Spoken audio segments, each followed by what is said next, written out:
Anyone ever tell you a story that has lingered with you for days, months, or even years? Well, here at Corner Stop Eatery, Dennis Zaia oversees an event where such stories come in bulk. If you've never heard of Hull Firefly, well, you don't know what you're missing.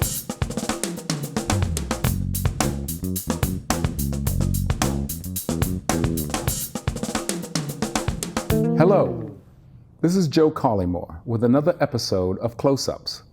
My guest today is Mr. Dennis Zaia, who is the host of Hull Firefly. Hull Firefly, and to our listeners, the question about why Hull Firefly. This is about storytelling. Mm-hmm. But before we get into storytelling, I'd just like our audience to get a better sense of who Dennis Zaia is and what really came to light this Firefly passion for storytelling.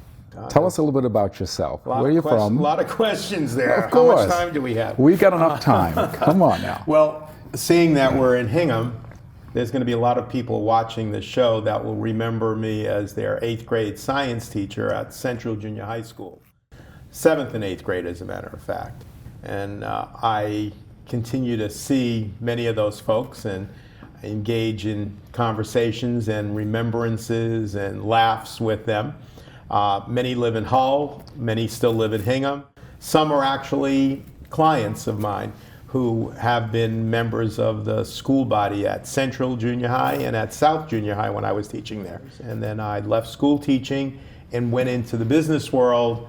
And through that business world, I engaged in the human resources arena. So in your work in HR, in consulting with small to medium-sized businesses, Correct. How then did you come to be involved in storytelling?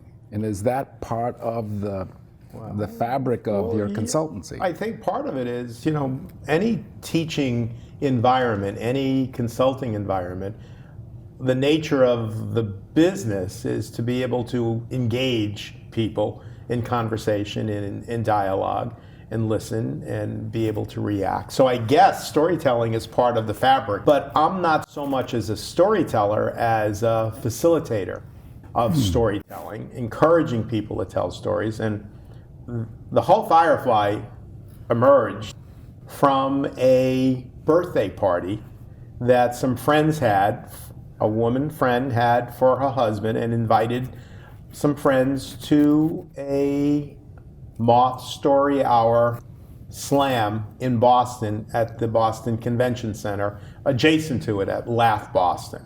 And it turned out to be such an enjoyable evening of something that all of us had been listening to for years in our automobile, sitting in the car at the parking lot of a grocery store, not able to turn the car off because we did not want to miss the end of the Moth Story Hour story.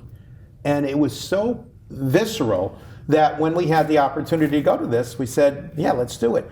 We all left that night in energized, excited, and totally wrapped up in the idea that it was so much fun. And these were honest to goodness stories from people who, believe it or not, for you and me, the theme was hair.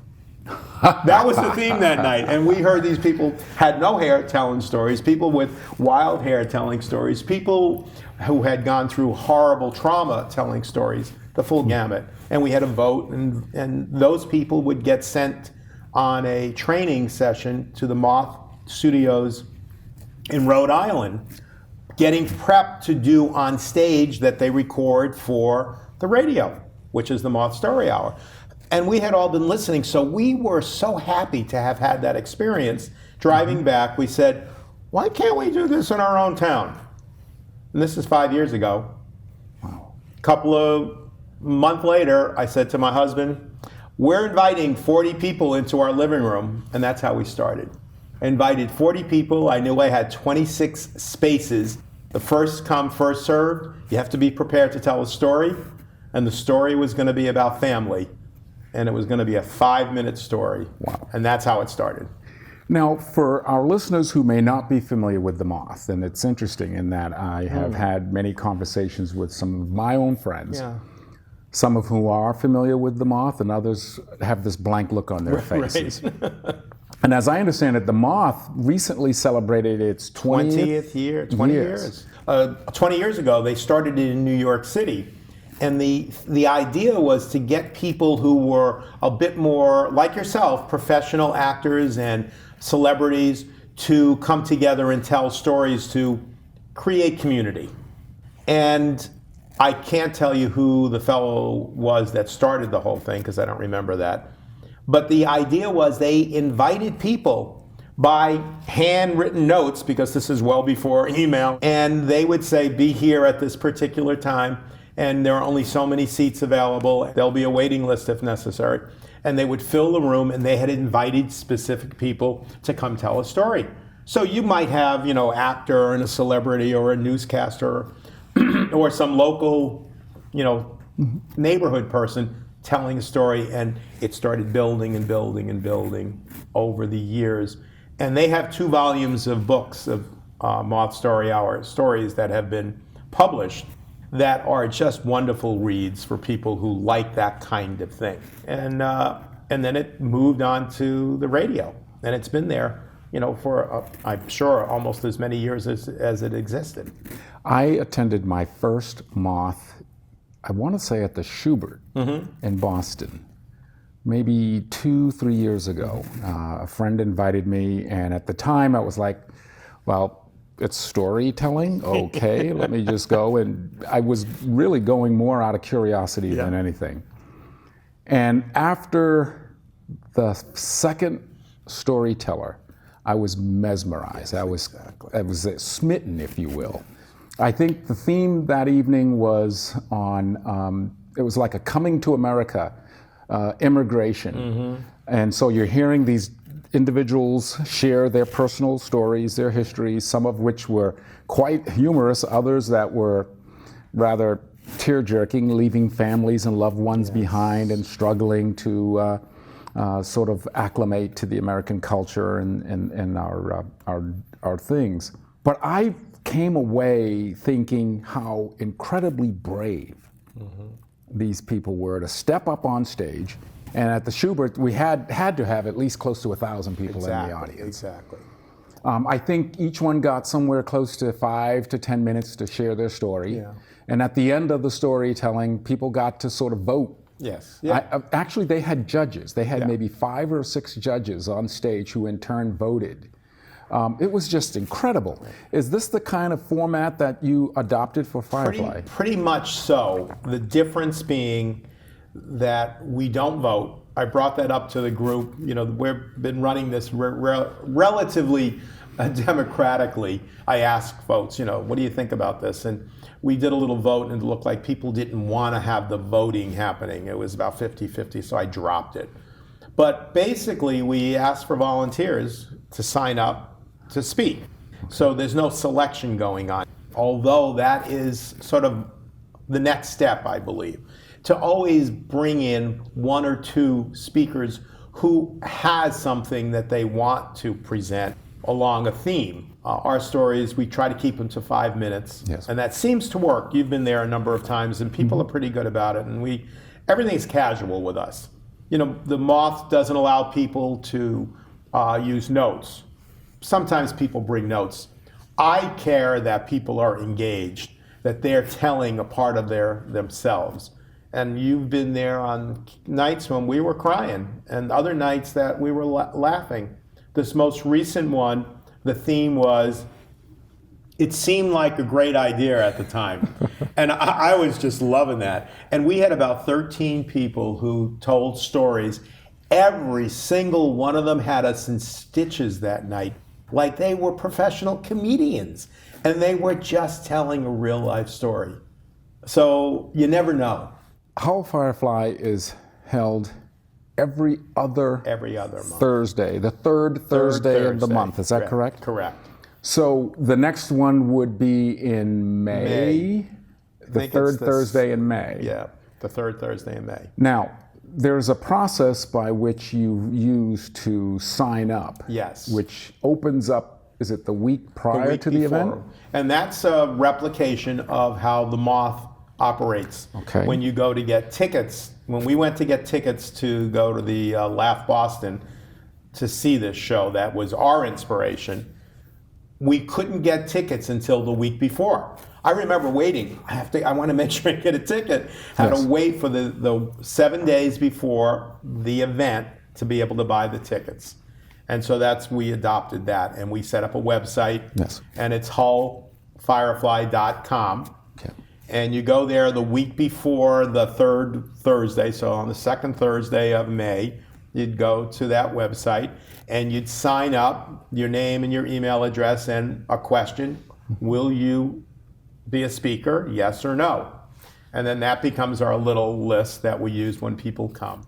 And we only have 50 seats, so we try to limit it. You know, we try to get people to be honest and not put a name in that they know they may not go, because then that takes up someone's seat. Sure. The owners at the Ron Vale at the Corner Stop Eatery has been incredibly accommodating to us. He's made it work so if we need a couple of extra seats, it's okay. And he has a sound system that makes it so I don't have to lug around all the equipment. So it's been a really warm, inviting, hospitable place. Now, Corner Stop Eatery, which is on Route 228, which is actually on the corner of the intersections of the towns of Hingham, Hull, and Cohasset. Correct. And for those who've been longtime residents in the area, it was previously known as De Niro's. It was an Italian restaurant. Yeah. So Corner Stop Eatery has now been in operation for maybe going on close to 4 years, if that sounds about right. Yeah. Ron Vale, the owner and manager of the establishment, has been kind enough to give you space in the restaurant section for Hull Firefly. So people come early, have dinner, or they come, you know, it's said that our Hull Firefly doesn't start till 8 o'clock at night. So from 8 to 10, that's our session. But people come at 6:30 and have dinner, or they come at 7:30 and have a snack, and they have drinks. And it's very casual and very comfortable. Well, I know that it's become fast the hottest ticket in town, if you will, on those evenings when Firefly is taking place. The parking lot is totally full. Yeah, that's funny, yes. And I don't see it because I'm inside. Well, I can assure you that it is perhaps one of the more sought-after evenings of entertainment here in this Tri-Town area. Although, as I understand it, you've got patrons that are coming from as far away as New Hampshire. Is that correct? Well, we have a woman who's been coming now for, at least 6 sessions, so that's a year at least. Yes. She comes from Gloucester. She is like amazing. She's an amazing storyteller. She comes down and I'm sitting here laughing, thinking about some of the stories she's told. Just amazing. And then there are people that come from Sharon and Norwood. Many of them have summer homes as well, but Cohasset and Hingham, lots of people. So it's not really a Hull isolated situation. It's a community. And I must say that's part of what has been so rewarding about this. So many people have met other people, made connections, and had the opportunity to build on that evening, sharing their portions of their lives. It's been just wonderful. It's exciting. Why do you have it every other month? Why not once a month? Why not once a week? Is there's a logic here? We did this in our living room. Okay. And it was just so amazing. And everybody there enjoyed it and had a great time. And we all thought, well, this is unique because we know each other. We did it again where we decided we're not going to do it the next month. That's too much. We're all too busy. So we set up the alternating months. So the next 2 months later, we did it again in our house. And in this time, there were some people that we invited that I didn't know because they were the spouses of people I knew. And there were people my husband didn't know because he didn't know as many people. And it was equally exciting and enriching. But even I, who is Mr. Social to anything, I said, you know, guys, we're not doing this here anymore. I have to find a place where we can do this. And I found a place for us to go, a previous location. But we had to move out of the house because that was too much. And so it's just, the month would have been too much for everybody, even the people who were sitting there not speaking, just listening. So I listened to others in that case, because my normal activity would be more. Sure. And I had to pull back. So for those who want to get, I don't know, let me get my fix on more than every other month for stories, are there other storytelling slams, if you will, taking place in our area? Just so FYI, on NPR radio, the Moth, I know on BUR it's on Saturday afternoons. And there's also TED Talks, and there's another, This American Life. There's so many storytelling activities going on the radio right now. But Hingham has a storytelling activity. I'm not sure when. One of your former guests, Carolyn Kennedy, I know she organized a story slam at the Company Theater when she was there, because she and I have talked about trying to do another kind of big thing, and I have to contain myself. And I know they do one in Norwell as well. As I also have heard, there are story slams that take place in Arlington and in Cambridge. Just and in Dorchester. And in Dorchester. Yes. I reached out to the Dorchester group one time, but that seemed to be not as regular. That was the challenge that I had.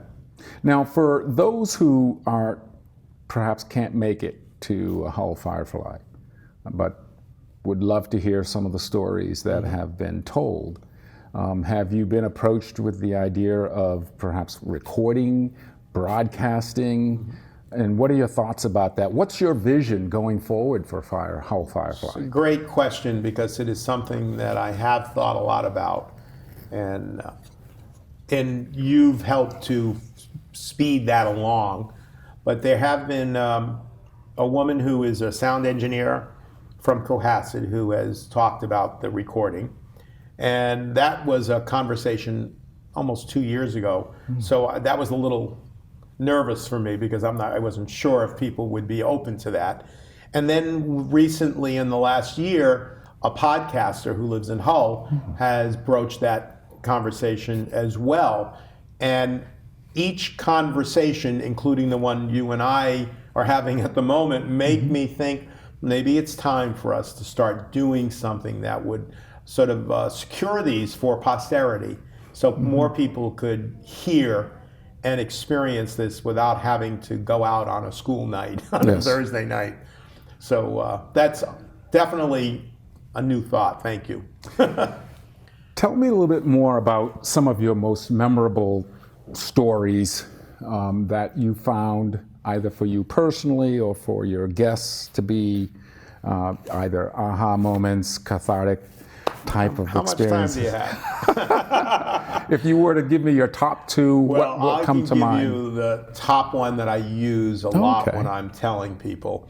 I don't know if you were physically there, but one night, I get all the names of the people who are going to speak. I put them in a little hat or something, and I pick out a name. And in this particular case, the woman who was picked had never been to Firefly before. She got there because she came with other people who take the commuter boat into Boston from Hull.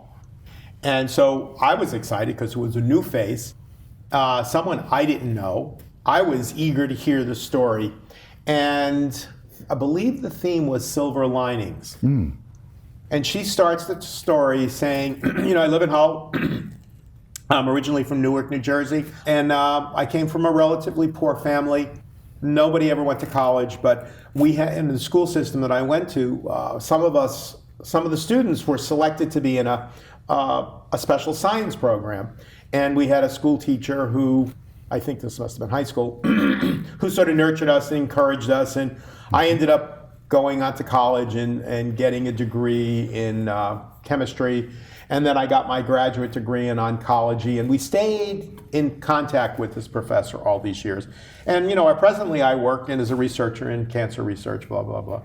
And she's telling this story, and I'm even getting goosebumps just trying to recall all of the nuances of this.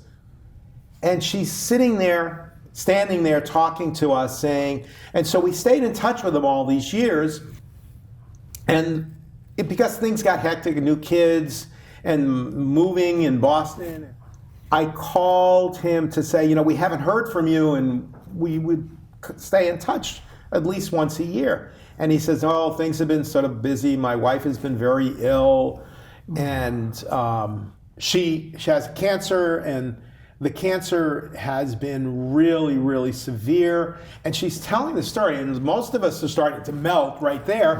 And excuse me, and then she goes on, and we're thinking, God, well, she connected with the guys. That's the silver lining. And then she goes, so, what else? And he goes, well, there's been one salvation she was supposed to have.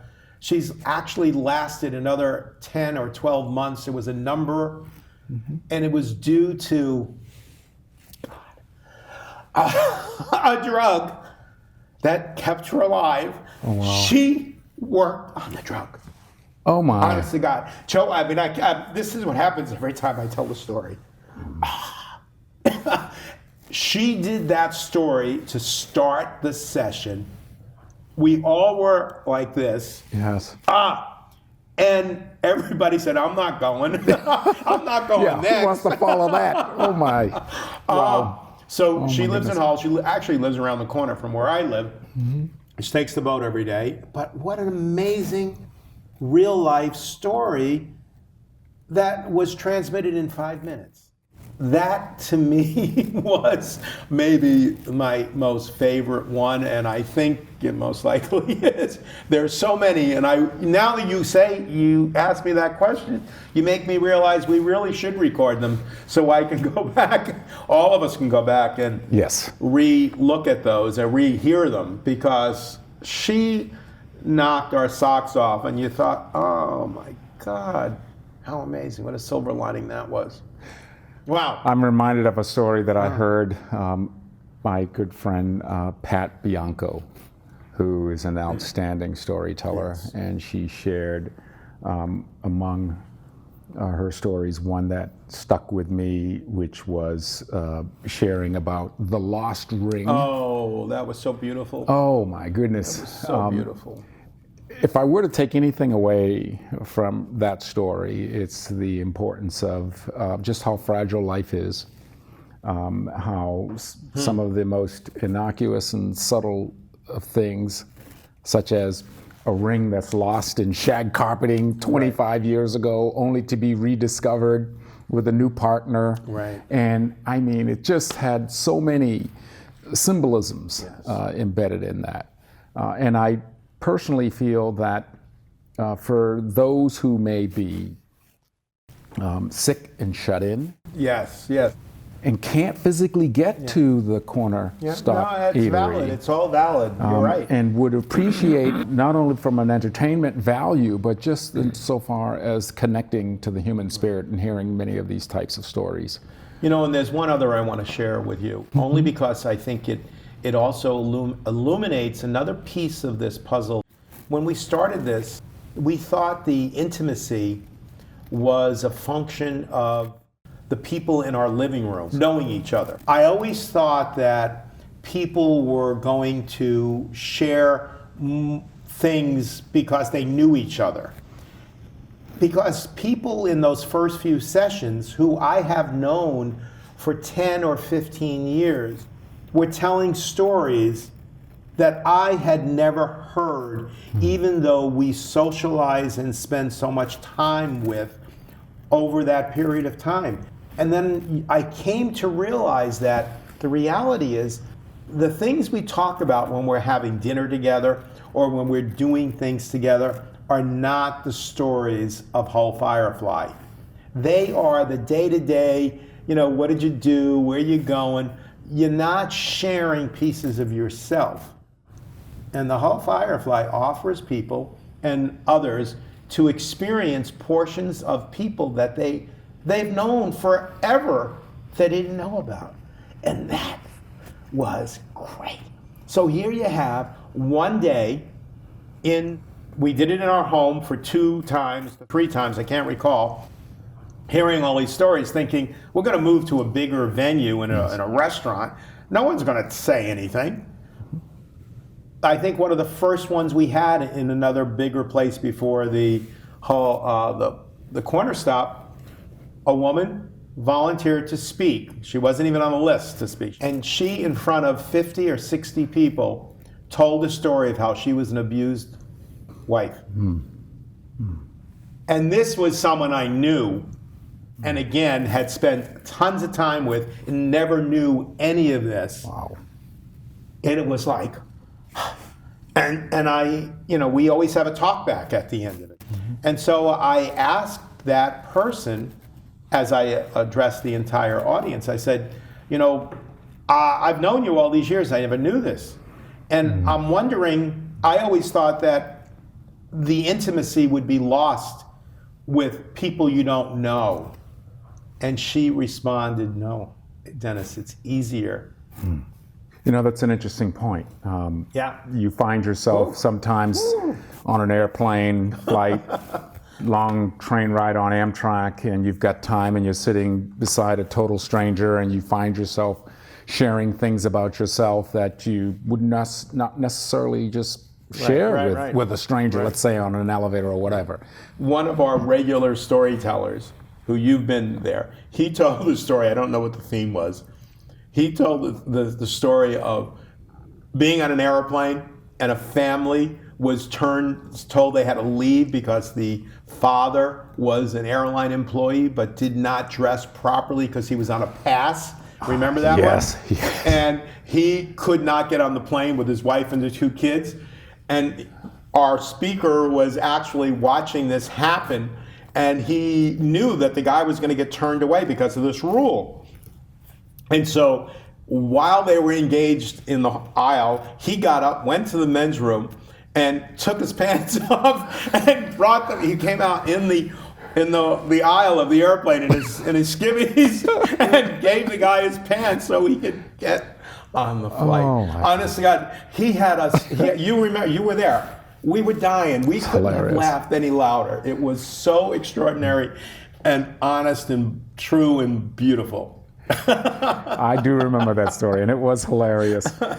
So May 17, so that'll be the next scheduled Hall Firefly. Correct.